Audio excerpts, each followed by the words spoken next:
rumors are circulating that Jack Dorsey is Satoshi Nakamoto. Make sure you listen to this entire episode because we will explain.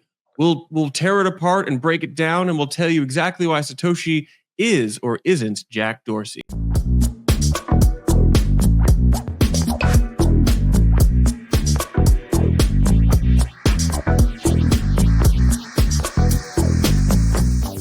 That's right. This is Bitcoin Season 2 Writer's Room. This is a little bit of a break from Bitcoin Season 2. This is where Colin and I, the screenwriters of the new season of Bitcoin, take off the gloves, sit back, crack a whiskey sometimes, and highly editorialize an investigative story. How are you doing today, Colin? Doing all right. Lacking in whiskey and lacking in lucky strikes like a good gumshoe.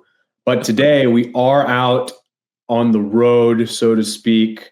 We are searching far and wide. Searching for Jack Dorsey. Bitcoin, Satoshi Nakamoto. One man claims to have found him, and he makes, depending on who you ask, a darn good case or a darn crazy one. And we're going to unpack it on today's show. Yeah, this is one of those topics that at first blush, it may look like, oh, some guy made a tweet thread about Satoshi. But then when Colin and I started digging into it, we found that this is about as deep of a rabbit hole as a gumshoe can ask for.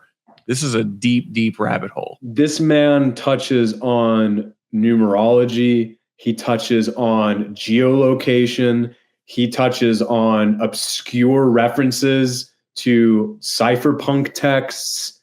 He talks about a graphic novel written by one of Jack Dorsey's friends that apparently implicates him as Satoshi. The dude really went hard here. There's nautical, there's shanties, there's nautical references that he touches on. I mean, there is not a stone uncovered. Or there's transaction deciphering, birthday like calendar numerology. It's amazing. The list goes on. Yeah. So perhaps I'll just say from the outset, the listener, Jack Dorsey's not Satoshi Nakamoto. I want to get that off our chest so that we don't get more than it. Now they're not going to listen to the rest of the episode. Ah, dang. Well, I'll take the absurd view that absolutely Jack Dorsey is Satoshi Nakamoto. He is the Lord and Savior of Bitcoin, and if you needed something to prove it, it's got to be the Satoshi shirt. It's got to be the Satoshi shirt. For our viewers, you can see, I've shared my screen. You can see Jack Dorsey wearing a very obvious classic Jack Dorsey Satoshi shirt with Beyonce and Jay-Z at a Super Bowl last year, with the headline in this article, my favorite headline of all time, Jack Dorsey, outfit repeater, seen in Super Bowl suite with Beyonce also, and Jay-Z. Seems to be posted up next to two magnums of wine. Classic Satoshi move there. And looks very focused on the game or very disgruntled. Jack often looks very serious, very stoic person. But Super Bowl aside, we're not going to be talking about Travis Kelce and Taylor Swift.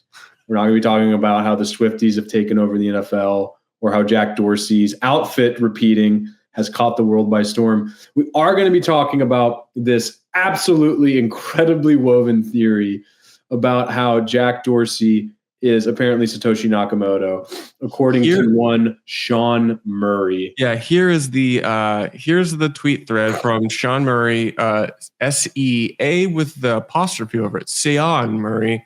That is in French. Handle aigu. Yeah. Handle finance guy 74.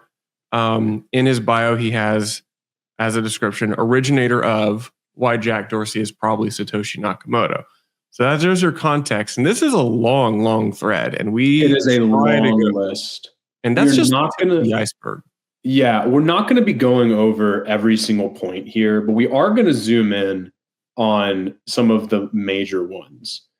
So the first point here is that he is one out of 1,300 confirmed cypherpunks in 1996. I don't know what that means. I actually could not verify this. We're going to pull up some of the writings that Sean has done. He has a repository at dcash.eth. I'll pull those up, Charlie, as I go through these. But basically, he's making the argument that he was like one of the earliest cypherpunks. I guess he's looking at the cypherpunk or the cryptography mailing list potentially, but that's under his University of Missouri Science and Technology email as a student. But one of the first things he notes is that one of the first points of evidence is that Jack Dorsey, in a photo from the University of Missouri, the UMR yearbook, that he was wearing an Adam Back shirt, which, just to give everyone an idea of what he means by this, he's specifically referring to, yes, thank you, Charlie, the RSA munitions t-shirt. Charlie, what is that? Can you so in this photo of 1996 University of Missouri Raleigh yearbook, Jack Dorsey is in the background wearing a shirt. You can see it says RSA at the top. And this is a reference to a famous thing that Adam Back, who is credited in the white paper and is still active and one of the most prominent Bitcoiners today, that Adam Back, as part of the cypherpunk movement in the 90s, when certain code was classified as munitions by the US government, Adam Back, as part of a protest movement, wore a t-shirt with that code on it and went through like airport security and traveled on an airplane, which would be classified technically by the US government stance as like transporting munitions. So it was like a protest movement. And so you can see Jack Dorsey wearing that shirt here, the first piece of damning evidence. Let me tell you about one of the most slept on opportunities in crypto. Arch is building fast, composable DeFi apps on Bitcoin. Arch apps tap into the OG blockchain with by far the most liquidity and best brand in crypto. I've known the team for over a year. The tech they're building is solid, and they are racing towards mainnet. There's dexes like Saturn, meme coins on funkybit.fun, instant loans on Cha-Ching, and so much more. Plus, they're rewarding testnet users. So join me in trying out Arch while it's still early. So this is a good stand-in, I think, for a lot of the early evidence he suggests, which is he wore this RSA munitions t-shirt, which was associated with Adam Back. He is on the cryptography mailing list, allegedly. He was involved in computer science at his university. He studied it, and he was a member of ACM, which is the Association of Computing and Machinery, I believe, between 1997 and 1999. And these are all kind of like implications, or kind of not guilt, right? Because he's not guilty of anything, but, guilt by association type of logic, where he's saying, look, he's involved in all of these cryptography and computer related things, which frankly, any person who was Satoshi would probably be involved in, right? And if Jack is interested in cryptography, if he's interested in the cypherpunk movement, the RSA shirt thing, for example, is just going to be something that he's tuned into. I don't know if that's signaling anything greater than that he was tuned into this subculture in the 90s. Yeah, but so we know that Jack Dorsey is walking around and hanging out in similar like circles that Satoshi may have been aware of, or at least this is a broad, not official organization or anything. It's just like a bunch of people who share similar ideals. Jack was certainly, as a young student, one of these people. Okay, so he was around, he was aware, he was kind of in that world at the time.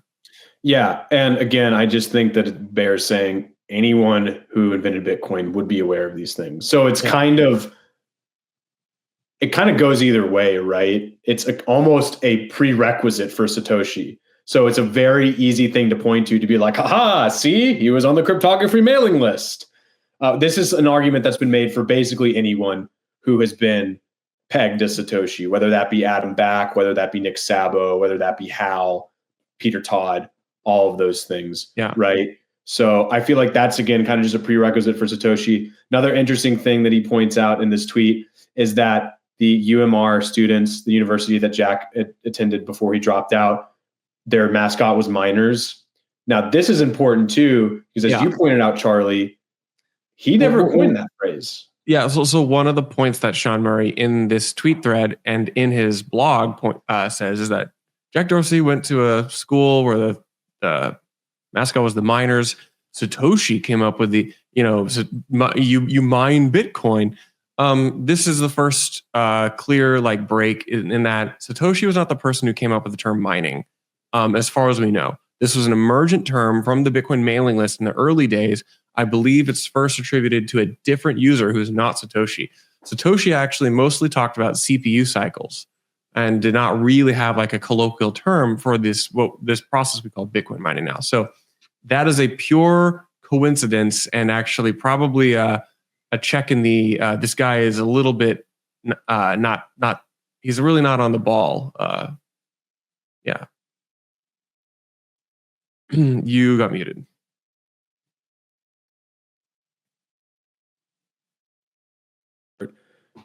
Can you hear me now? Yeah. A good reminder, like any linguistic phenomenon, a lot of the semantics in Bitcoin are bottom up. They're organic, right? They're emergent. There are a few things that aren't, but even blockchain, right? It was never something that Satoshi coined. He said chain of blocks, right? And then people timestamp server. Yeah. But anyway, so those are the first few fragments of evidence. The next few are a little harder to unpack. I'm going to try to do this the best way that I can because, again, Sean has written a lot here. You can find all of this on his Twitter page, a link back to this. It's also just at dcash.eth.loan where he has chapters for all of this. But his next a lot of what we just talked about is covered on this first chapter. The next big thing involves Jack's early work at a company called Mira Digital Publishing. And Sean basically makes the argument that while at Mira, Jack was involved with revamping their digital publishing for academic and computer research. And so at Mira, he pushed these product lines where they were publishing white papers and research, some of which is research that was cited in the white paper. And so Sean makes the argument that while at Mira, Jack would have been very attuned to all of these kind of obscure, abstruse, and ultimately not very well read white papers that eventually make their way into Satoshi's own white paper. This is stuff like Wei Dai's what help me here, Charlie?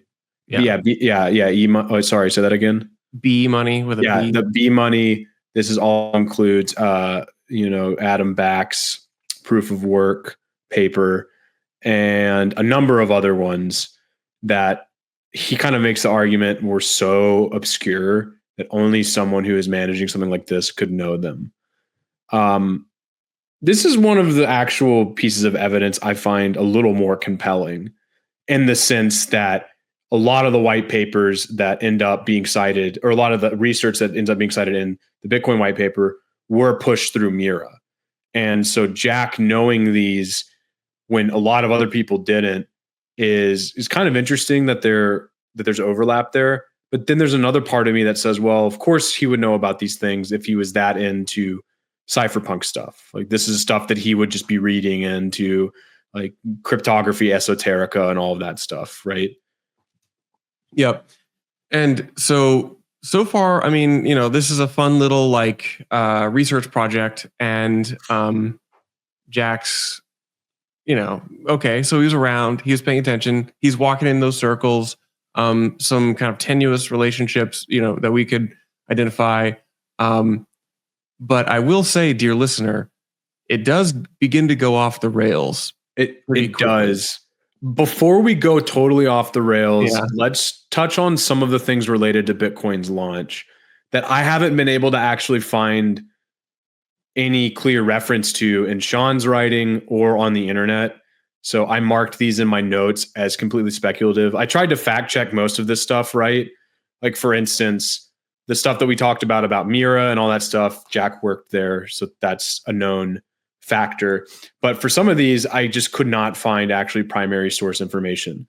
like the specific example where Jack posted a blog post in 2003 saying that he wanted to end the dependence on the US dollar and create a bartering network. The other one was another blog post where he said that he is into crypto, pseudonyms, and 4 a.m. hacks. I don't really know what that means, but if we assume that Jack Dorsey was in California at the time Bitcoin was launched, it would have been launched at 4 a.m. Sure. So, like, that's one of those things that he throws out there. Whatever, like that could be a That's a fun find. That's a really fun find. I do kind of wonder what type of mind figures out, like, draws these connections. Because you would have to have read all of Jack Dorsey's blogs, found them first of all, and then made that connection that Jack Dorsey has a very, unassuming comment that he might like 4 a.m. hacks, and then map the timing of the publishing of the white paper to 4 a.m. where Jack was. This is starting to sound a little too deep of an investigation. Yeah, it is. And I just found reference to the hack thing. This is a Wayback Machine link that Sean puts on his website. Jack Damon, which was one of Jack Dorsey's pseudonyms, is your standard, unusual, stentorian, grassroots hacker. Jack lives in a chaotic cruise of crypto anarchy, pseudonym federations, 4 a.m. hacks, viral dispatch, reputation taggers, and on and on and on and on. So, like Charlie said, interesting link, certainly not an unbreakable link or a silver bullet or a smoking gun, I should say, for this investigation.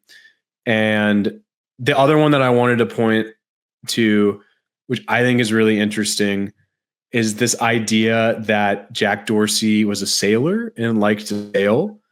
Again, I can't find Sailor. Wait, Michael Saylor? See, it's all connected. It's all connected. It's all connected. I can't find reference to some of these tweets on Sean's website. They might be there. I can't find them. Interestingly enough, the chapter that he has titled, let me get back to the front page really quickly. The chapter on, oh, wait, hang on. All right, here we go. Actually, I found it. So, but the chapter that he has on Jack Dorsey's tweets, the link is missing. I don't really know what that is. But here is one of his pieces of evidence. On August 17th, 2008, Jack Dorsey tweeted around the horn and home again for "That's the Sailor's Way."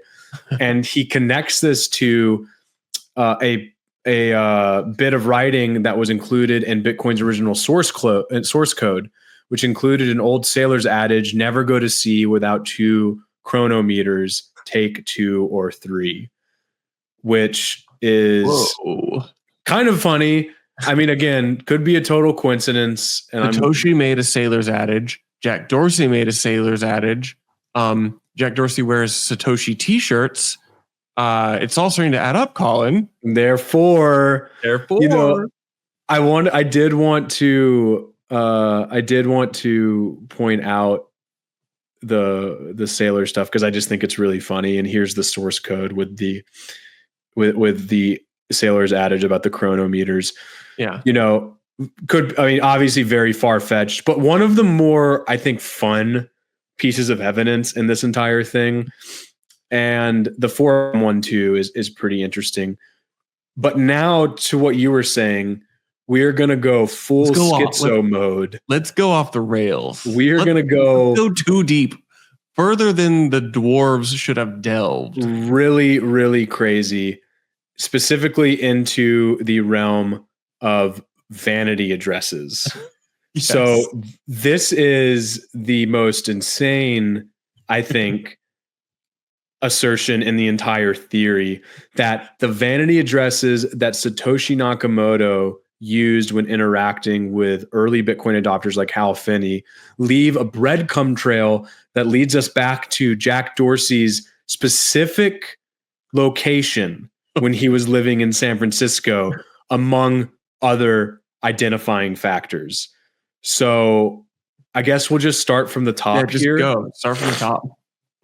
Okay. So Satoshi sends 10 Bitcoin to Hal Finney in January 11th, 7:30 p.m. Hal, in a non-timestamped email, tells Satoshi, I see you sent the payment. Thanks. In response, on January 2nd, 12th, now that Hal has received the Bitcoin, Satoshi gives Hal a separate address than the one he used to send them from, along with the clue with a customized address. And I quote, you can send to my Bitcoin address if you want, but you won't get to see the full transfer sequence. I just thought of something. Eventually, there will be some interest in brute force scanning Bitcoin addresses to find one with the first few characters customized to your name. Kind of like getting a phone number that spells out something. Just by chance, I have my initials. Ironically, Satoshi had already done this. He used another Bitcoin address starting with the initial NS for the official Bitcoin demo, which nobody has ever seemed to notice. Satoshi even brute forced the Genesis block wallet, giving it a nice, clean, appropriate beginning with A1. Now, why the NS matters.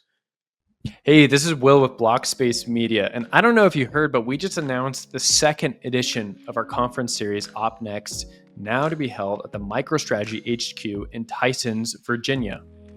That's right. After the success of our first scaling conference at Fidelity last fall, we're doing it again this spring, April 11th and 12th at the MicroStrategy HQ. I'm really excited for the programming. We have various stakeholders, industry, developers, and Bitcoin miners present.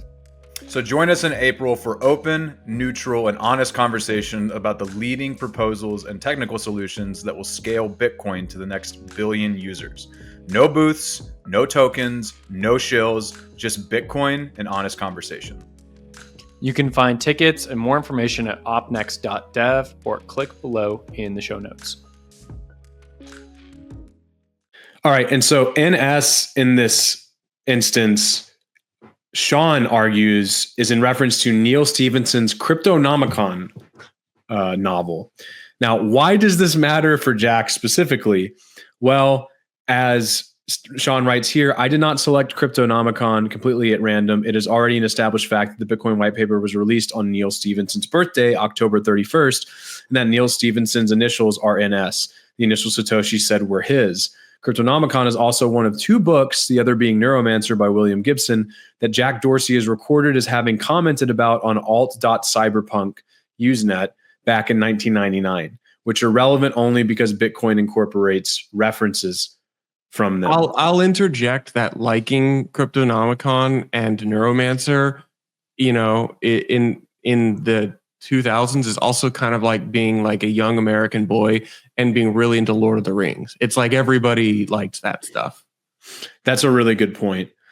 I think that's exactly right. And it goes back to a recurring theme in all of this, which is Satoshi would be into these things, right? Yeah. And that also means, and like Jack Dorsey, someone who is obsessed with Satoshi's creation and is a cypherpunk would also be interested in these things, right? So it's not really that surprising. But that's honestly the most innocuous one. Yeah, very innocuous. That I actually think you could make an argument there with the NS. Like maybe Satoshi is like a huge fan of the Cryptonomicon. So like that could be an Easter egg that Satoshi left himself, sure, right? But this is where it starts to get freaking crazy. So one of the other vanity addresses, he has one DUDSF. And then in another one, he has 3H, and in another BYLSV. Okay. And then earlier, Sean makes the argument that he had another one called Home FTP, which is a novel reference to an FTP server in San Francisco, which then leads him to believe that the DUDSF could be interpreted as dude, San Francisco. I want to reiterate that. It's just a vanity address that Satoshi used that starts with one DUDSF could be interpreted as dude, San Francisco. Okay, hold on. That's truly just a one-off, right? That's truly just a one-off connection. Well, Charlie, it could be, but we're not stopping there. Now he continues to unpack the 3H one, which I also want to just sidetrack here. The second one is not immediately clear. There's a second address that he includes here that where he didn't unpack. The word he's and tit are discoverable throughout, but this departs from the opening characters and could be by coincidence. So we're just going to ignore tit. No titties for Jack Dorsey. I'm pretty sure Satoshi was a woman. Yeah, exactly. I mean, all of those Satoshi's female shirts really starting to come into focus. Yeah. So the third one, though, starts with 3H, and the fourth one reads by LSV. Okay, pausing here because I forget what 3H.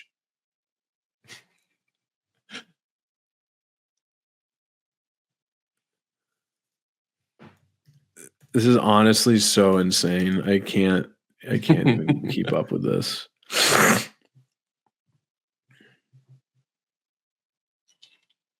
Oh my God. It's even worse than I thought. Oh my God. Are you reading this? Yeah, read it. Okay, so read this aloud. Okay, well, we need to do the 2 Mint Plaza first. Okay.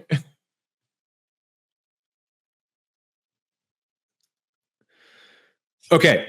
So before getting into the 3H and the by LSV, we have to go into some of Jack Dorsey's tweets here. As Sean writes, I must admit that this combination opens up an endless sea of possibilities. No shit. If one truly had no inkling of whom Satoshi might be or what he would be writing. However, I have a suspect in mind, one I have discussed at length for almost a year, Jack Dorsey. Yeah, we know that. Thus, anyone is free to conclude that my following analysis is a result of confirmation bias and understand that I'm willing to accept that criticism.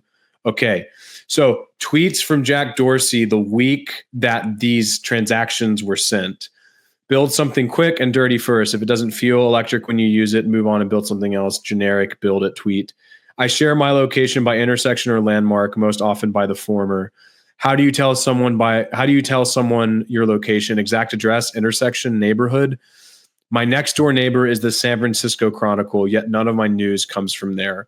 Disjointed kind of string of tweets. But Sean says if you read into the tea leaves, you will find some very interesting patterns. Namely, that Jack reminds people that he's living at Mint Plaza, which is across the street from the San Francisco Chronicle. I would like to point out that Jack says his next door neighbor is the San Francisco Chronicle. He does not say my neighbor across the street. Maybe that doesn't matter. Maybe you can loosely assume that next door neighbor includes someone who is across the street. But I just wanted to point that out because it might be a little bit of reaching.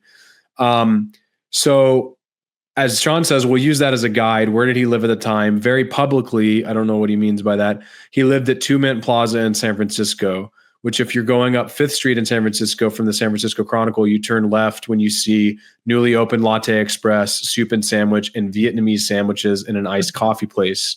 Shortened down to buy latte sandwiches in Vietnamese, AKA by LSV. The vanity address. Right there. It's right in front of us. It's been there the entire time. I really want to zoom in on this because this was the piece of evidence to me that showed just how absolutely batty this analysis is getting.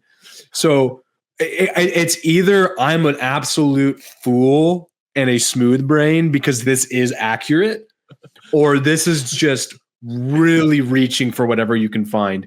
But he's basically making the argument that this corner of this complex has Vietnamese sandwiches down and the coffee street from Jack Dorsey. which is 3 houses down, which is where the 3H in the vanity address comes in. He says super speculative, maybe, but 2 Mint Plaza is the 3rd house building down from this corner, which means it is by the latte shop, the sandwiches shop, and the Vietnamese restaurant. So what Sean is arguing here is that Jack Dorsey via Satoshi left a clever breadcrumb trail to his exact location to indicate through vanity addresses that he lived at this location, that Satoshi is in San Francisco, and that he is Jack Dorsey. I just want to pause here because honestly, again, I'm either in a complete fool and a moron, and this is actually true, and I'm being an idiot for discounting it, or this is just some incredible narrative weaving, right? Just like some absolute pie in the sky, reading into anything you want to find, confirmation bias. Colin, you are not climbing the wall of crazy here. Satoshi Nakamoto actually did grind vanity addresses 15, 16 years ago for random disassociated strings of mostly consonants, which were indicative of a few houses down, a loose abbreviation of some random signs associated with a Vietnamese and coffee shop. This is 100% what's happened. I do find it very impressive, though, that a sleuth could look at these addresses to then imagine on one monitor have them up and on the other be flying down Google Maps, like trying to draw connections between random letters on those Google Maps. Yeah, I think this is honestly incredible. This analysis belongs in the Louvre, honestly. It really does. And I think that you have to be a very special person to be able to put this together. Like you were saying, Charlie, just like an incredible job and an incredible ability to either actually pinpoint things or just find signs in whatever you want to find them in. I'm kind of struggling as to where to go next. I think maybe we'll just wrap this up with other numerology, like with let's stick with the numerology. We've broken the seal of crazy, and now all of the crazy wild fantasies are flying out, and let's keep going down. Yeah, so this one is perhaps maybe one of the more interesting ones. Crazy coincidences in the Bitcoin mystery, as Sean writes. January 11th is Jack Dorsey's mother's birthday. I don't understand what the significance of January 11th is. Is that the first? That was the first transaction. Yeah, there we go. Thank you. The first Bitcoin transaction took place on Jack's mom's birthday. Satoshi joined the Bitcoin forum on Jack's birthday, and Satoshi's last mine block was on Jack's dad's birthday, according to this analysis. I think when earlier when he said as an aside, publicly available information, I think that was a bit of a way for him to try to exonerate the fact that he has poured through every conceivable way to find anything about anything related to Jack Dorsey. Parents. That's a little much to go make to figure out their birthdays. It's a lot. Yeah, there's a lot here. A few others. February 11th, 2009, Bitcoin's founding announced on P2P Foundation. Jack Dorsey founded Square on the same date. This is another part of his analysis. There's a lot of stuff in his tweet and in his writings where he suggests that you can find links between Bitcoin and Square. Like, I think there's also a vanity address that has SQ in it at a certain point. Oh, actually, we'll tackle that next because it relates to the Craig Wright trial. But he also makes the argument that, Satoshi said he was leaving because work's too busy. He can't focus on Bitcoin. And Jack Dorsey was founding Square at the same time. Of course, the only thing Satoshi could be doing is founding Square if he's busy with work, because people don't have other jobs that are also very taxing and demanding. We shouldn't forget that. And there are a bunch of other ones here. Oh, this one. This is the best one, though. The Kurt Cobain one. Okay. So Satoshi Nakamoto's birthday as registered on the P2P Foundation is April 5th, 1975. Kurt Cobain died, killed himself on April 5th, 1994. And of course, as we all know, the Satoshi shirt is modeled after the famous Nirvana logo. So, clearly, got him. This is the smoking gun.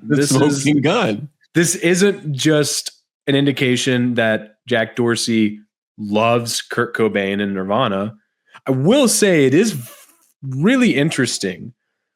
that Satoshi's birthday lines up with Kurt Cobain's suicide.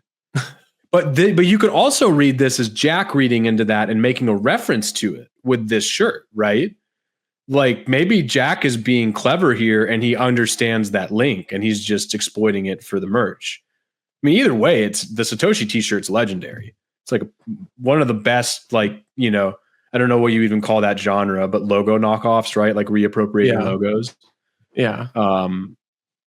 So chalk the Nirvana one up too with the BLSV one too, or the by LSV. Yeah, that's a fun coincidence, but it's also, there's been a lot of legwork done already from our sleuth Sean Ryan or our sleuth Sean Murray here to figure out these comically loose connections. Should we go to another comically loose one with the Hacktivist, the Hacktivist graphic novel? Probably is this the best one? I think this might be the best one, and that's saying a lot, right? Because there are many. So this is the first. He has 2 chapters on his website about this. Jack Dorsey is the main character of a novel with a secret, famous, pseudonymous identity. So Jack Dorsey's friend, Alyssa Milano, which Sean claims one of Jack Dorsey's best friends, created this graphic novel called The Hacktivist. Now, The Hacktivist follows Edwin, a billionaire co-founder of a popular social network based in San Francisco. And business is good for the founder until the Arab Spring erupts in Tunisia, which is where the book starts off. Interesting tie-in. The social network's influence on the events are noticed by the U.S. government, and the CIA approaches the founders with terms for a startling trade. Give us access and control over your social network, and in return, we won't prosecute you over your secret. Actually, kind of an extreme, just side note, extremely forward-thinking premise given what we've seen with tech censorship over the last decade or so. Kind of just an interesting side note. Yeah. But as it turns out, Edwin and his co-founder are the masterminds behind a famous elite hacking pseudonym. So the connection here, obviously, is that this is the Hacktivist and Alyssa Milano signaling that Jack Dorsey is Satoshi because Jack Dorsey is, or Satoshi, Jack Dorsey's hacker alter ego, right? And so it's a thinly veiled allegory for Jack Dorsey in real life. Yeah, 100%. It's a thinly veiled allegory. It's a kind of way to signal that, you know, this is who Jack Dorsey really is, yada, yada, yada.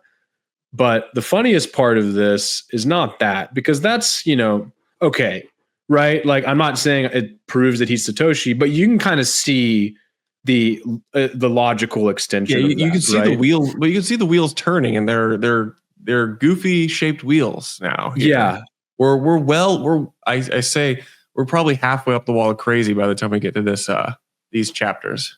And honestly, with this next one, we might be over the wall and into loony land. Into loony land. So that first chapter was about Hacktivist, number 1, the first Hacktivist. But then there was a sequel called Hacktivist Volume 2.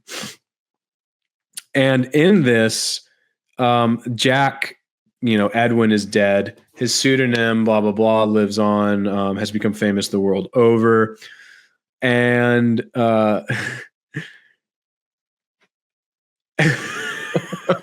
this is a whole chapter, by the way, devoted to this. This is a whole chapter. The point that he lands here.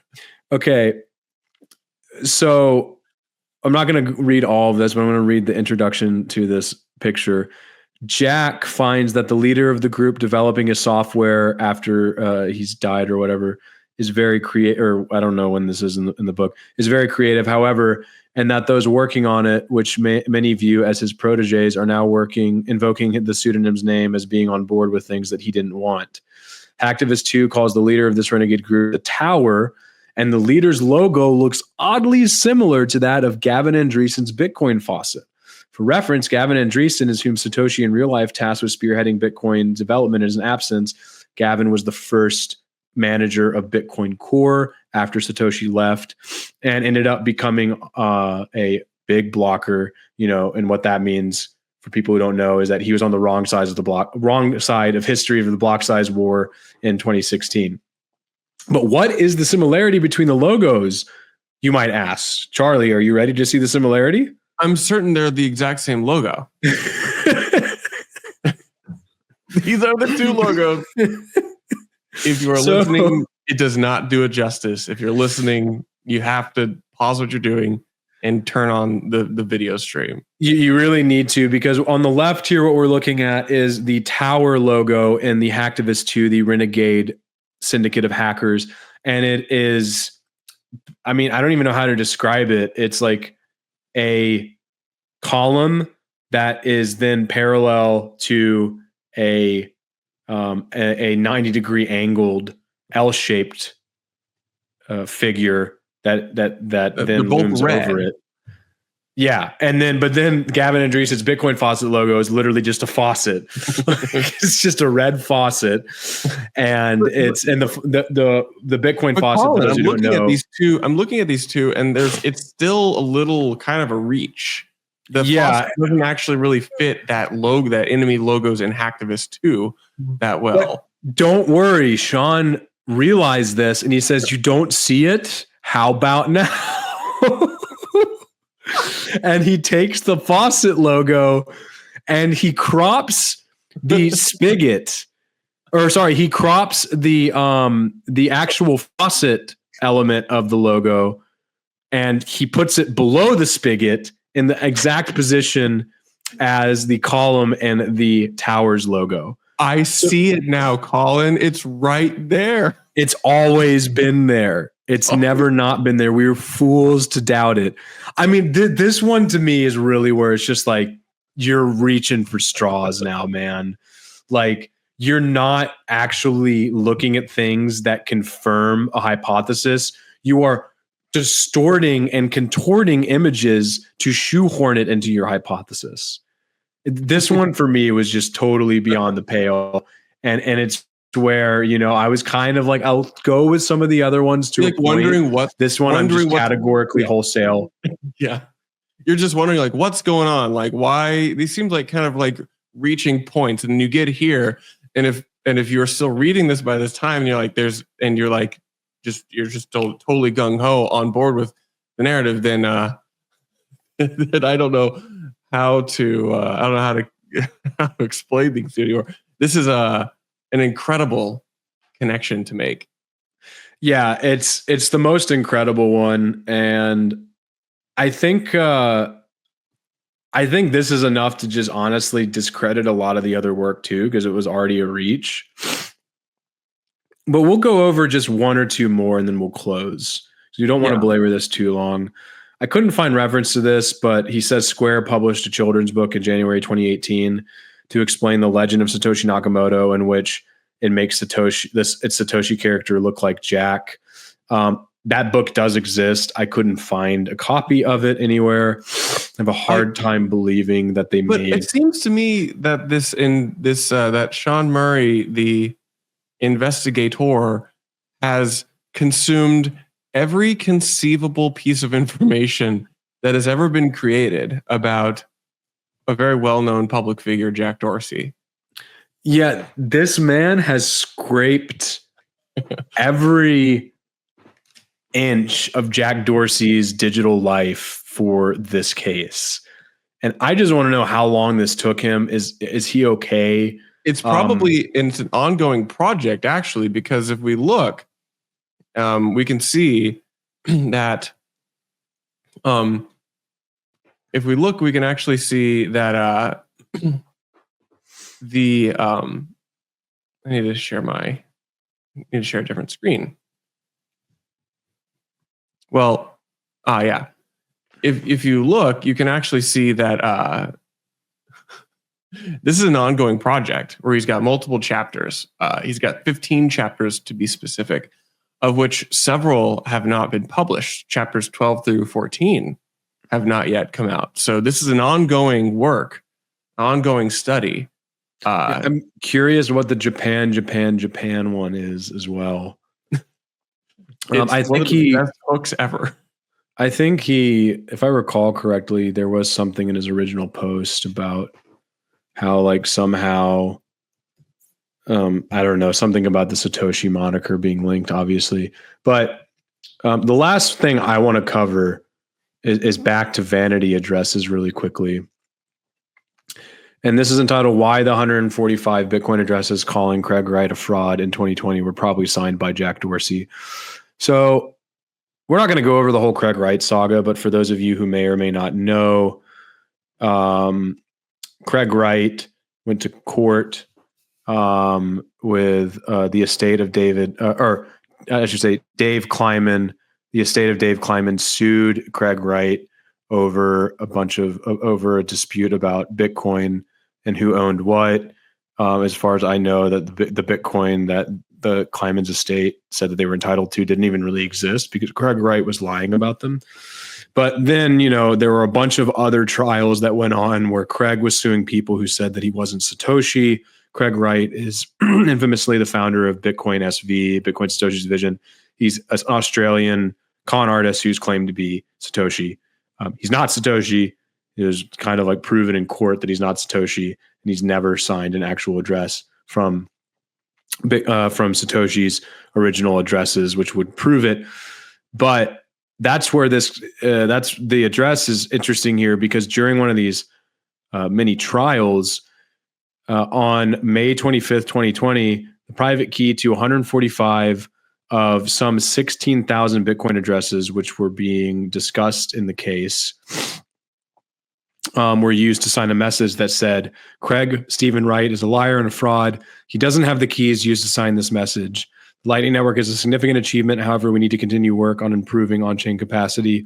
Unfortunately, the solution is not just to change a constant in the code or to allow powerful participation to force others out. We are all Satoshi. The Bitcoin addresses for this one of them includes a vanity, potentially, that is one JAK, Jack, which was Jack Dorsey's earlier pseudonym, Jack Damon, as you might remember. This is probably the best piece of evidence in this entire thing, actually, right? And that's saying a lot, because this isn't really good either. This could totally be randomized, but this is the only thing where I'm looking at it and I'm like, yeah, I could see why you would make a case for this, right? The other one, though, and then I'll let you jump in here, Charlie, sorry, that I thought was funny is I believe one of these also included HISQ, which he interprets as high square, SQ being the ticker for Jack Dorsey's technology company, Square, which is publicly traded. So that's the last bit of vanity address breadcrumb trails. And I actually want to share one. My favorite Jack Dorsey breadcrumb trail, which you skipped over when you were talking about the latte sandwich in Vietnamese. We missed that in that vanity address you had the character sequence JD2M, which obviously stands for where Jack lived back in the day. Jack lived at 2 Mint Plaza in San Francisco, and so JD2M clearly means Jack Dorsey 2 Mint. Oh, right. Plaza.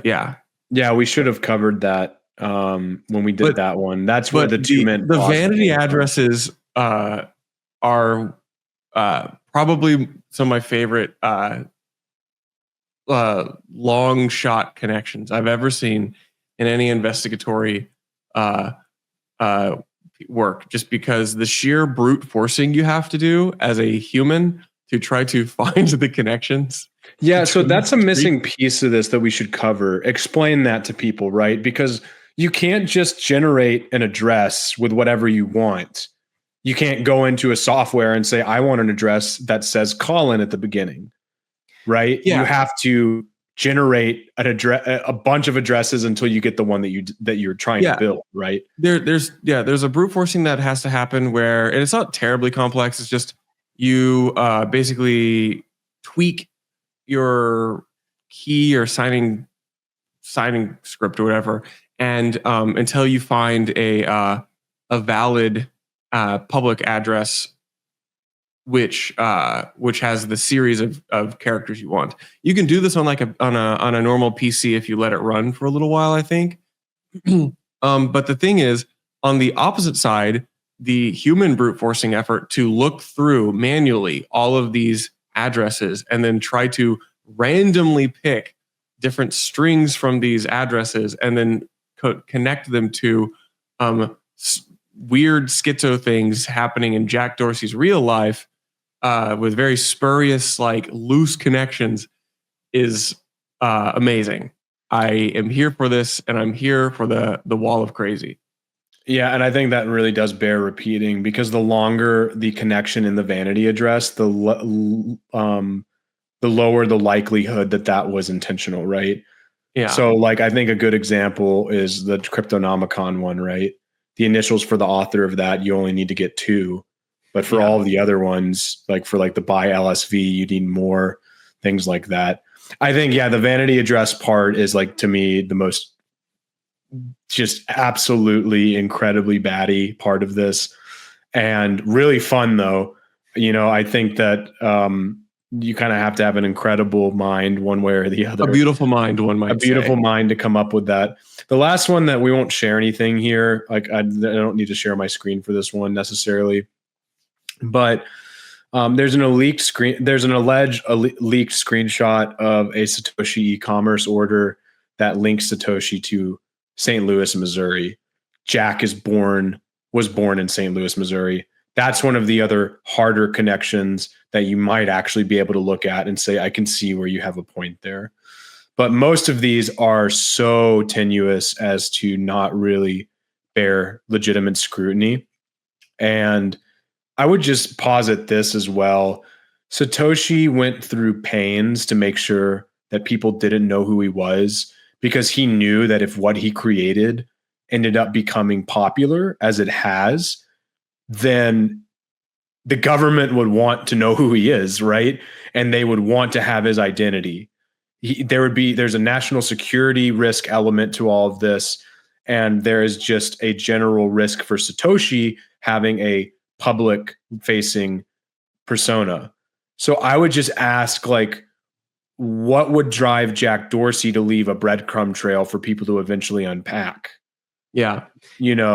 And the other thing is, I would say the reason I think Satoshi preferred to be anonymous and not active anymore is because the leader of a decentralized network system like Bitcoin, no matter how good intended that leader may be, is still subject to the failures of the human condition.